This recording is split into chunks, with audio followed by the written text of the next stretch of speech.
Hey guys, today we're going to be doing another tutorial on what I like to call a humanoid skull.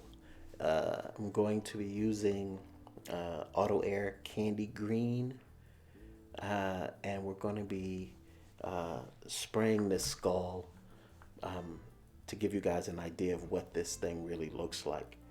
Of course, a piece of plastic, a stencil, really can't give you the full potential or the full grasp of what you can actually do with these stencils. So of course that's why I'm giving you a tutorial. What I'm going to do is I'm going to take this stencil, I'm going to spray a very light dusting. I'm using a Wicked Black, and I'm using my Pache Talon, spraying at about 40 psi. I'm reduced 1 to 1. That's usually my ratio, 1 to 1. And if you look at this stencil, you can see the top section of the skull is more bone that's been, wrapped around the skull. It's not a human, it's not an alien, it's like somewhere in between. That's why I call it a humanoid. If you can see, what I'm doing right now is I'm spraying around the eye sockets, around the top and around the top section of bone.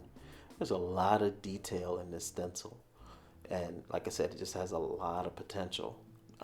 What I'm going to do is I'm going to just, a light dusting around the edges, and I'm going to fill in those eye sockets because uh, that type of detail is something that really, really helps to bring out uh, this particular skull set. There are 4 other skulls included in this skull set, but this one in particular really, really has a lot of potential. And I wanted you guys to really, really take a good look at this once I'm done here, because it just, it's dark, it's evil, it's wicked. This is a bad stencil right here. It's really bad, but it all depends on what you do with it. I could have just blackened this thing in and put some flames through it and did some other stuff. But right now I'm working on the pupils. Really small, tiny black pupils tend to give off this more evil effect. And I'm going to put a very light black ring around the edge of the eyeball, which will help set it further back into the skull. And at this point, what I'm going to do now is I'm going to put a little white in my gun, and I'm going to help these eyeballs pop a little. This way, they won't just fall back into the green, the candy green that we sprayed. Because so far I've only sprayed 1 layer of the candy green, so it's very, very light on the stencil and on the actual design of what I'm doing so far. So now these white eyeballs are filled, and I grabbed one of my meshes because I really want to, dress this skull up a little bit to show you guys that there's just so many different things that you can do, adding these different textures. So now comes some of the freehand work. I'm going to use this same Wicked Black, and I'm going to fill in these skull sockets a little bit so that these eyeballs will fall back a little, and we take away some of the stencil look and start to add a little bit more of the freehand work. I always talk to you guys about highlights and shadows. So at this point, I'm showing you that by highlighting, or shadowing rather, this one side of the skull, of course you can tell that the other side is where the light source is, and it's hitting the skull.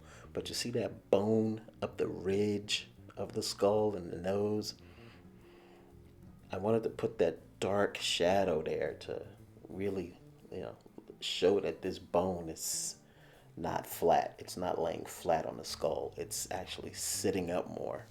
And the bone of the nose, it sticks out, the heavy shadowing. So I'm going to add a little bit more candy green and start darkening this up a little bit. And what this will do is it'll help the eyes and some of the other white areas that I'm going to work on, it'll separate them, to give them some space and some depth. But you always have to think in layers, so that one layer deserves all the attention you can give it. You darken up with some more green, and then you do another layer, and you add some attention to that layer. And depending on how many layers you want to work on and how in depth you really want your work to be.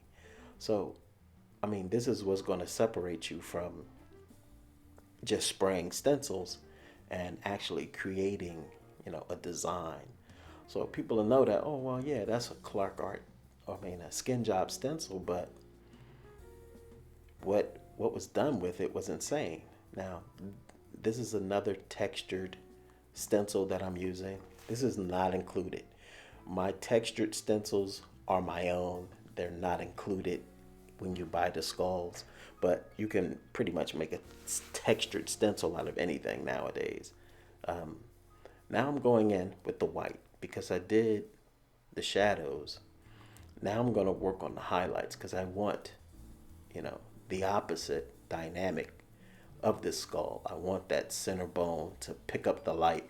I want the outer edges of this skull to pick up on all of the light coming from the light source, all through the teeth and the bone structure. So when we do this, and you finally finish with your layers and your final project will have some depth of field. It'll look more realistic.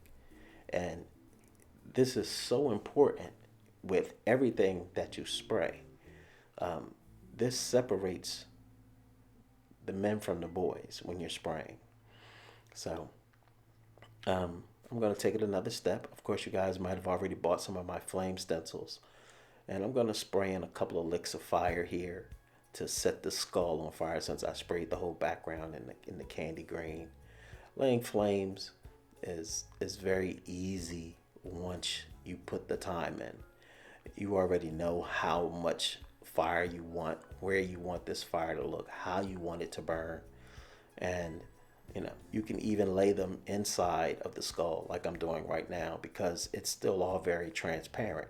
And they'll show up and they'll look fantastic. They'll look like they're actually burning from the chin up, through the skull, behind the skull, inside the skull, and over the top of his head, which again gives you this nice 3D gradient effect. And you just can't go wrong if you just practice, watch these videos and practice. And again, this is just one of the 5 skulls that are in the new stencil set. I think it's probably it's 8:30 p.m. Pretty tired. I have I think I painted 6 bodies today for customers and got them out. And I figured I'd go downstairs in the studio and do this one stencil demo before it was all said and done. So right now I'm spraying on the Wicked Black and I'm backing my work. This will, pretty much seal the deal. And when you're spraying RC bodies, you spray everything in reverse. You do all of your lights. I mean, most of your designs and stuff backwards. And, I always say wax on, wax off, like the Karate Kid. You're doing all of this and you don't really know what's going to come out on the other side. But you get used to it. I hardly ever look at my work until I'm completely done, because I pretty much know what it's going to look like when I'm done. And, that's what happens when you do it all day, every day, I guess. So look at that. There you have it.